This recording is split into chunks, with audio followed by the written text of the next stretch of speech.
discurso. 1 de mayo de 1885. Un amplio salón de una gran casa en Valladolid. 3 hombres, 2 de pie, Gaspar y Pedro, y uno en un sillón, José, mantienen un debate airado. Esta vez tiene que aceptar, por Dios. Han pasado más de 30 años desde aquello, exclamó Gaspar con vehemencia. Su interlocutor permanecía sentado en aquel sillón mirando el vacío, sumido en los recuerdos del pasado, pero aún así respondió y su voz sonó como si viniera desde muy lejos. 37 años, Gaspar. Han pasado 37 años. Más a mi favor, insistió el interpelado, pero al contemplar la efigie casi sin expresión de José y ver que no le estaba persuadiendo, miró al otro compañero escritor que había ido para intentar hacer entrar en razón a su amigo. Pedro, di algo tú también, es más testarudo que un mulo. Pedro Antonio de Alarcón, autor de grandes obras como El sombrero de 3 picos, había acudido hasta allí junto con su amigo el también escritor Gaspar Núñez de Arce para persuadir a José, don José, para aquellos, para todos, para que aceptara un reconocimiento que se le quería otorgar, pero parecía que habían pinchado un hueso, o mejor dicho, habían pinchado en el viejo rencor que da en el haberse sentido menospreciado. Gaspar tiene razón, don José. Eso que tanto recuerda pasó hace ya mucho tiempo. 37 años, son toda una vida. Exacto, insistió don José. Toda una vida es lo que han tardado en rectificar. Y más se habrían tardado si llegan a imaginar que iba a reaccionar así. Seguramente porque imaginaban su rencor, no se han atrevido antes a intentar enmendar aquel error, comentó entonces Gaspar Núñez de Arce. Tanto él como Pedro de Alarcón habían aceptado ser los padrinos del evento, una recepción oficial en la que su amigo don José ingresaría por fin en la Real Academia Española. Hace 37 años prefirieron a José Joaquín Mora, insistió don José, que no daba su brazo a torcer, pues ahora el que no quiere ingresar en la academia soy yo. Gaspar Núñez y Pedro Alarcón se miraron y suspiraron al tiempo. Todo venía de 1847, cuando al fallecer Jaime Balmes, se presentaron 2 candidaturas para sustituirle en el banco vacío que éste dejaba en la Real Academia. Los candidatos eran por un lado Joaquín de Mora y por otro don José, y finalmente fue Joaquín Mora, de mucha mayor edad, el elegido. Al año siguiente, al fallecer Alberto Lista, se propuso que don José reemplazara en este sillón vacío de la letra H. Esto se confirmó el 17 de diciembre de 1848, pero don José, que había vivido con un menosprecio hacia su persona, su no elección el año anterior, no se pasaba por la Real Academia para aceptar su ingreso oficial en la veterana institución. Ni siquiera preparó el discurso oportuno. Su silencio fue tan mudo como la letra que le había correspondido ocupar. Pero orgullo frente a orgullo, los académicos también se sintieron ofendidos por el desaire que les había dado don José al no acudir a aceptar el ingreso. Fue entonces en la reunión del 15 de noviembre de 1849 cuando la Real Academia incluyó en sus estatutos una norma por la que se decidía que si un académico elegido no aceptaba formalmente ingresar en la academia, su sillón quedaría vacante. Y como si fuera poco, don José nunca hizo nada por aceptar. Una vez más quedó excluido de la Real Academia, y así durante decenios. Joaquín de Mora era mucho más mayor, argumentó Gaspar en un intento por suavizar el rencor de su admirado amigo. Y por favor, entonces usted solo tenía, ¿cuántos? ¿30 años? 30, sí, confirmó don José, pero mis obras se representaban ya por todos los teatros de España. Gaspar no sabía ya qué decir. Eso era cierto. El éxito de las obras de su amigo había sido precoz e incontestable, le gustara o no a la crítica o a los académicos más vetustos. Quizá hubo envidias en la elección de Joaquín de Mora, pero a fin de cuentas solo habían retrasado su elección un año. Cierto era que resultaba difícil posponerlo más tiempo con los carteles de las obras de don José por todas las ciudades de España. Solo fue un año de retraso, arguyó también Pedro Alarcón, pero don José no pareció escucharlos. Gaspar dio media vuelta y fue junto a la ventana. Varios carruajes pasaban en medio de un fuerte viento de primavera. Su amigo siempre había sido testarudo desde la juventud. Ya se enfrentó con su propio padre cuando éste quería hacer de él un hombre de provecho, de bien, alejado de poetas y teatros, pero don José prefería el arte, la literatura, el teatro y los versos. Se decía que don José robó un mulo y con el dinero que sacó de él en su venta escapó de su familia para empezar su carrera artística. No estaba claro que la anécdota fuera cierta, pero el protagonista tampoco se preocupó por desmentirla. Luego llegaron sus primeras obras y con rapidez el éxito, la poesía, los versos que declamaban los actores en sus deslumbrantes piezas teatrales llegaban al alma de todos, desde sus majestades reales hasta el pueblo llano, y a nadie dejaban indiferente. Siguieron entonces los viajes por todo el mundo y un matrimonio infeliz con una irlandesa y muchas amantes. Eso también, y la amistad de don José con el emperador Maximiliano de México y con los grandes escritores franceses como Alejandro Dumas o Víctor Hugo, que parecían reconocer en él lo que los académicos no parecieron haber querido ver en 1847. Don José no parecía inclinado a olvidar y mucho menos a perdonar, y sin embargo para Gaspar aquella tosudez en no aceptar entrar en la academia propia de un arrebato de juventud rebelde resultaba más incomprensible en alguien que ya tenía 68 años. Una edad en la que a todos nos gusta recibir premios y reconocimientos, vengan de donde vengan. ¿Hay algo más?, preguntó Gaspar Núñez, separándose de la ventana y regresando junto a su amigo, mirando directamente a don José y con la certidumbre de que había dado en la clave. Quiero decir, ¿hay algo más, además de la rabia que tiene por lo que pasó? ¿A usted le incomoda algo más?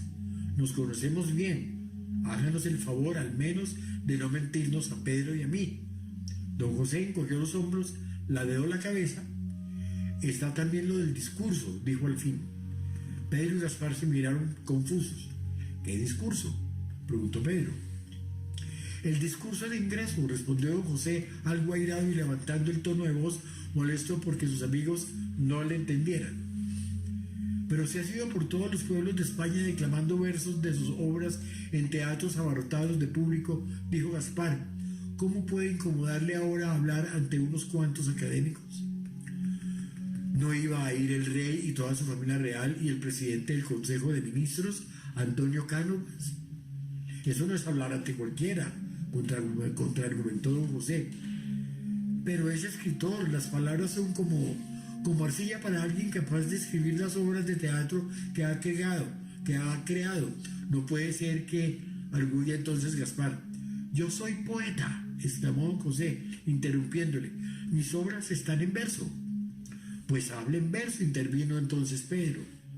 Pero acepte de una vez y no le liemos más. Y para no dar opción a más debate o a nuevas negativas por parte de don José, añadió: y nos vamos, Gaspar y yo vendremos a recogerle unos días antes del viaje. Todo está preparado para este 31 del mes. Gaspar le siguió el juego a su compañero y rápidamente salió de allí. Antes de que don José pudiera decir «esta boca es mía», sus amigos le había dejado a solas. Sus amigos nunca pensaron que fuera a hacerles caso en todo. Eran las 2 de la tarde del último día del mes de mayo de 1885. La sede de la Real Academia de la Lengua, en el número 26 de la calle Valverde, era demasiado pequeña para el revuelo que se había organizado. Además, la presencia confirmada de Su Majestad el Rey Alfonso XII y del resto de su familia real contribuyó a que todo el mundo quisiera estar allí. Con 37 años de retraso, la Academia iba a resolver al fin un error mayúsculo. Se trasladó todo el evento a los edificios de los que la Universidad Central de Madrid disponía en la calle San Bernardo, mucho más amplios para dar cabida a tantas personalidades como deseaban ser testigos del gran acto de incorporación a la Academia de don José. El testarudo don José, que por fin a sus 68 años parecía haber aceptado formar parte de la veterana institución. A las 2 de la tarde exactas entró el rey Alfonso XII, engalanado con el correspondiente uniforme de capitán general, en la gran sala que acogía el acontecimiento, ocupada por el rey la silla presidencial. Su Majestad la reina doña Cristina se sentó a su derecha y la reina madre Isabel a su izquierda. Todo el mundo estaba en pie, empezando por el presidente don Antonio Cánovas del Castillo. Se acomodaron también la infanta doña Eulalia, muchos ministros del gobierno, autoridades diversas y el rector de la Universidad Central, el señor don Galdo. El rey abrió la sesión y al momento don José, flanqueado por sus padrinos, los escritores Gaspar Núñez de Arce y Pedro de Alarcón, entró en la gran sala. Don José lucía un frac adquirido ex profeso para la ocasión.